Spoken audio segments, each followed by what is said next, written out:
I know. The sad thing is that our education system is politicized, and one is politicized. To break that and put a proper structure in it, it will be very, very difficult unless the politicians have a political will to do that. But you know what is happening. The thing is that it's not only just non-Chinese going to Chinese school. That is one part, but we tend to forget they are international school now has opened up for Malaysian students to go in. Yes, They're also homeschooling. The tons of a lot, a lot of I know a homeschool. lot of people who are homeschooling their kids. Yes, and the homes, so it becomes so like I in my class, I'm not sure about you, Joe, but in my class, I have students from international school, but they are Malaysians. Okay, and I have homeschool students also, but the homeschooling is not as bad as the beginning, because when at the beginning I noticed that when they say homeschool means that they really homeschool. So when they came to college, these students, they don't know how to interact in a classroom situation. But today homeschool is basically they generally is run by Christian, so they will have this church that all the Christians will send the children there, and they interact among themselves. But that also created another problem, because these children, they interact with Christians only. Okay, they don't interact with people from other faith. So that they also created that problem. So the politicians has to do something, but at this moment, it will be very idealistic, close to impossible for that to happen. So I really do not know how to solve this problem. And also, it's okay. I don't think this one can be solved in any 3-4 years, even 5 years. I think just start somewhere. Things, yes. You put the roadmap, milestone, even over 10 years is okay, but you should take a small baby step towards that. You want that thing to happen, but there are many things you need to do.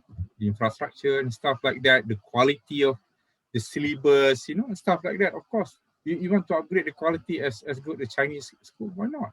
As also, you can see there is also another problems with they're coming with not only just race, but it's not talking about class, People who go to government school now, public school, they are not rich. They are generally from working class, middle, like this. The people who are going to the non-Chinese who are going to Chinese school, they are from middle upper class. Okay, parents are well-to-do, and of course, the one that go to international school and homeschool, they are very well-to-do. So you will create this not only the race problem, but also the class problem. Yes. Yeah. I used to do the Building Bridges program for university students.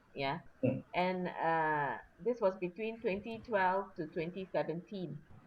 So we try very hard to bring students from the public universities and the private universities together. So about 100 over students, half will be from UTM, UKM, that kind of place, and the other half will be from Taylor's, INTI, KDU, And generally, we find that for many of them, it's the first time they are sitting at a table with, kids from public and private universities sitting at the same table, and immediately the kids from the public universities feel they are at a loss because they cannot speak English as well as the kids from the private universities. So sometimes it was very sad, and sometimes you would see the students themselves saying, oh, we wish we could speak English better, and for many of them, it's the first time they realize what they have missed by staying in their comfort zone, and so you can see very real changes happening just over that one weekend. But what we also saw in the later years in 2015, 2016, 2017 was a very obvious class difference. Because the students from the private universities, one kind of a slang and all that lah, I mean, they were like just drop out from the American school system like that, And also their choice of, they were stereotyping really, when they came. And although we kind of encouraged them to mix, you could see that they really preferred to be with the same group of their friends who could speak in the same way, share the same interests. So very sad to see that happening. Over time, that will become clearer and clearer. Yep. So if you don't address the school system within the next 5 years, you will Yep. develop a very class-based society, Mm-hmm. and it will be even worse because it will be rooted among the young people, so Yeah. that means there will be you will plant the seeds of very difficult social change to happen in the It is, future if you don't yeah, address it's that not issue. only just the English speaking, I noticed before the pandemic, okay, my students in Indy College, generally they're upper middle class students. We will have Malay students in there and Indian students in there. Many of them could speak Mandarin. Yes, yes, they And would then have gone to Chinese instead of school. using, they went to Chinese school, and then sometimes instead of using English to communicate, they will use Mandarin. And it is no longer, oh, you know how to speak Mandarin type of thing. It's a very common phenomenon for people who are not Chinese to speak Mandarin. Okay, guys, I think it's 11:05. I think probably we can just, I don't know, probably take, one last round where we can give our parting words before we go. I think just sum up everything that we discussed today. Probably start with Joel. Joel? Oh, okay. Well, I feel that and from a Malaysian context, I think stereotyping happens a lot from a race perspective. And of course, as what Eddie is saying, it is also now going to be a class issue very, very soon. Not like we don't have enough problems to deal with. And I feel that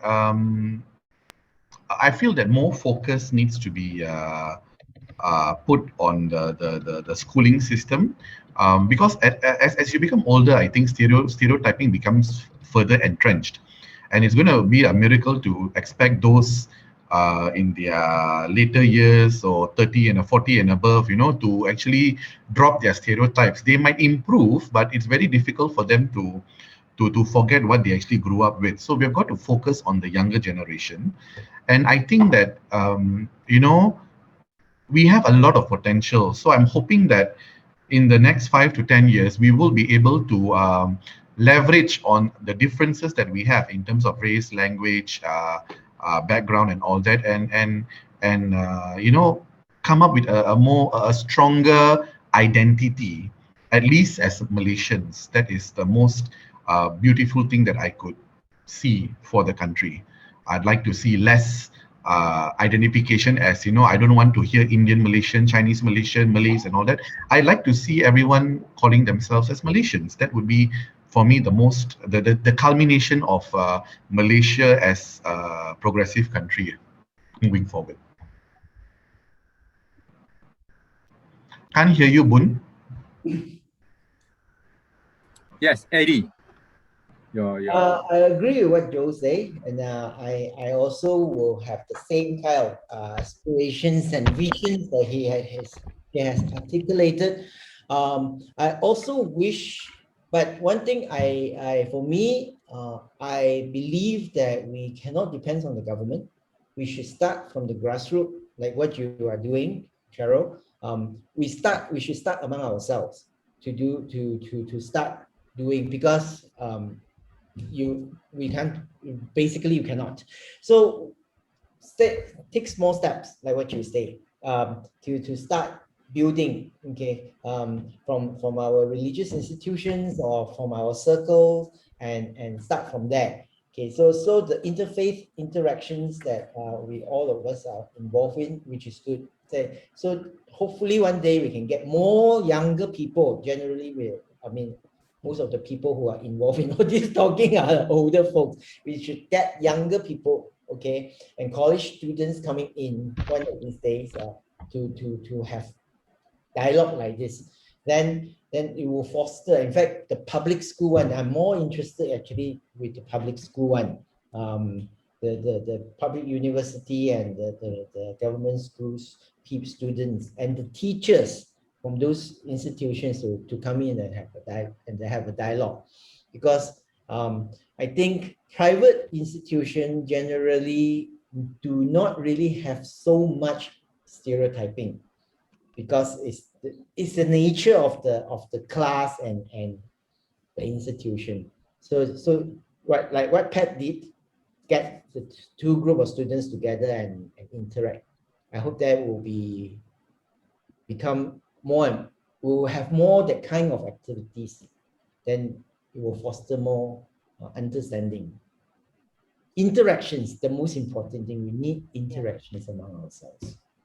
All right. Thank you, Eddie.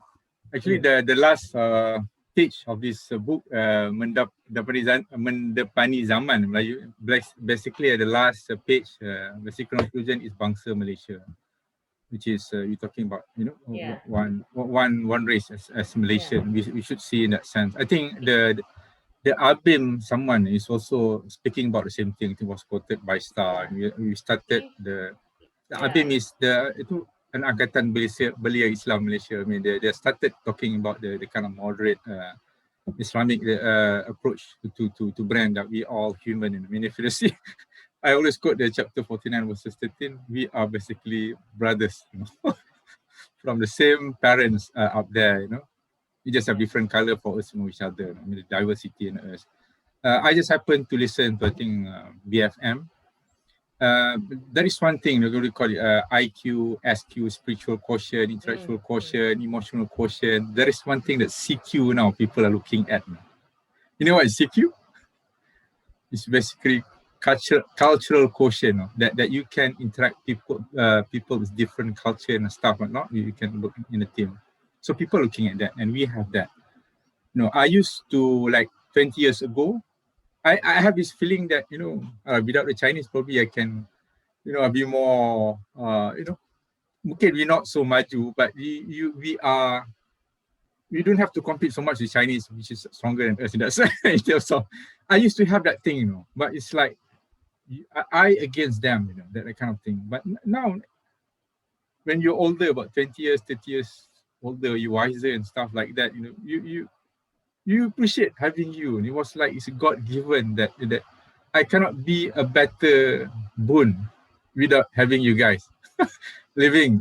You bring out the best in me, and I think I bring the best of everyone else. I think the Chinese nation are a lot better than the Chinese anywhere in the world. Our food also the best because of this fusion of everything. So to me, that's the beauty that we treasure. This diversity in unity and diversity. I agree because we are a small minority there. When you put all of us into a big majority, like you look at the Singaporean Chinese, it may not be like that. Okay. But one thing that I like about Joel and Eddie was talking is about the class structure, which is it's also what I'm trying to tackle. I mean, I think I've wrote a book on that thing. So basically, going forward, I see the crisis of humanity. There are two things. One is basically people getting more self-centered. Of course, there is rich. They go to international school without, you're rich. You're supposed to help other people. It's not so. So, if you don't have this kind of values, that you create a culture of entitled. That's my money. I work so hard. I want my kids to go to the international school, go overseas, get good jobs. It's about me kind of culture, which is unsustainable.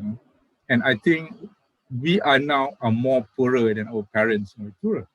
We're having, I mean, my kids, I don't know whether they can buy a house. The jobs now are more like, the AI is getting taken care of. The middle job, is basically all the grab food technical you're talking about. The lower end where the middle one is been taken slowly by AI and whatnot. You got this is also the rich and poor. You have this kind of thing. It's getting there. This is global. This is capitalism. And of course, we have this culture of there's that universal values that we can hold on to, that helping each other.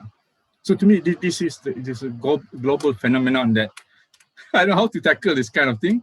Yep. But it is coming, and we need to work together to withstand. The onslaught is what's coming. We really need each other. I don't think the Malay can stand on its own. I don't think anyone can Yeah, You know, we are stronger when we combine our different strengths. We become stronger. Yeah. We're talking about globalization and capitalism and whatnot, and it was so scared, man. I don't know what's coming. Really. I hope, I don't know. It's very tough. So Oh, sorry, Pat. I'm finished. I'm good. Okay. I thought I'll close with a couple of slides that we have used in our building bridges, if you don't mind, just to sort of recap. I think what were the important points that we talked about in terms of stereotyping. And I think for us all, we all agree that our stereotypes prevent us from building rapport with individuals. But we also need our stereotypes in a certain way, because there is so much information coming to us from all avenues. So we need to understand the world that we are working with, the world that we are growing into. So some stereotypes help us to categorize or to differentiate what is this and what is that. But we need to examine these stereotypes to see, are they ways, are they elements that we need to consider more, or are they in fact a bias? So one of the things that we do is to ask people to look at when a stereotype is forming. Say a statement like, oh, this person is always late. Am I building a stereotype? So I need to collect information and check and see whether this person or this group of people, are they always late? Is it a stereotype? Is it a generalization? Is it I'm basing my judgment on one or two people? And then sort the facts from the opinions, and then based on facts we clarify where that's necessary. And so we need to stay engaged and keep learning more about each other. So I really agree what Eddie and Joel have been saying. You know, you need people to interact. You need people to get to know each other. You need a school system where children from different cultures can sit in the same room and understand each other better through play. So that has to happen uh, for Malaysia to become bangsa Malaysia. Otherwise, we will continue to live in silos. We will continue to live Malay, Chinese, Indian, Kadazan, Murut, whatever, and only see each other in the workplace and share certain things in the workplace. But to really become one people, we have to see each other at work, at play, some small argument, some difference of opinion, but still be able to appreciate the strengths that each of us bring into our culture. So that is how I think we can work better, and how we can uh, move beyond the stereotypes, to become one people. I think that is important. So I'm done. Oh. You're muted. You're muted. Right. Thank you, Pat, for that very good closing with the PowerPoint slides, so people can easily relate to what we are discussing right now. I think more so we are on the same page. We cannot change people. The most that we are trying to do, we try to start something, inspire other people, probably take the same steps out there. That's why I'm doing it. It's doing open dialogue, that we can have this kind of discussion to make this world a better place, a better place. It's a long way to go, yeah. but we have to start with the first step. So with that, I thank you very much, guys, for almost like 2 hours we are talking tonight. I'm looking forward for more positive and fruitful talks in the future. With that, thank you those Joel. also watching thank you, after Eddie. this. Yeah. Thank you, Sahrol. Thank you. Pat. Bye-bye. Stay Thanks, safe. Eddie, Yeah. Boon. Stay safe. Be fair, right? You too. Bye-bye. I love you. Yeah, Bye-bye. bye-bye. Look up Jane Elliott. Right, good night. Okay, Yeah. good night. Thank you. Bye. Yeah. All right, good night. Good night. Hi everyone, terima kasih kerana menonton sampai habis video tadi. Jika awak suka dengan video tadi, boleh tekan tombol like. Kalau awak rasa dia bermanfaat, mungkin boleh sharekan kepada yang lain. Dan kalau awak rasa berminat, mungkin boleh tolong subscribekan sekali, sebab saya insyaAllah akan membuat video seperti ini setiap 2 minggu sekali. Saya ada di Boon Talk Show, di FB, YouTube dan juga Instagram. Cuma Instagram ni kurang sikit. Tapi kalau tuan-tuan atau perempuan tak suka, boleh tekan tombol dislike ya. Dan kalau boleh nyatakan juga kenapa tak suka, mungkin dekat situ saya boleh improve. Kalau yang suka tadi pun boleh nyatakan apa yang bagus dan saya akan cuba kekalkan atau tingkatkan lagi. Okey, tujuan saya buat benda ni adalah untuk contribute, untuk menyumbang untuk menjadikan dunia kita lebih baik daripada apa yang ada sekarang. Jadi topik-topik yang saya akan bawakan berunsurkan ilmu yang bermanfaat ataupun sumber-sumber inspirasi ya. Jadi kalau ada apa-apa cadangan topik ataupun speaker, boleh terus message saya sama ada di Facebook ataupun di YouTube. Saya jarang tengok. Kalau ada nombor telefon, tolong message saya terus. Itu saja. Terima kasih daripada saya. I love you 7 billion times. Thank you very much. Thank you for watching. Bye.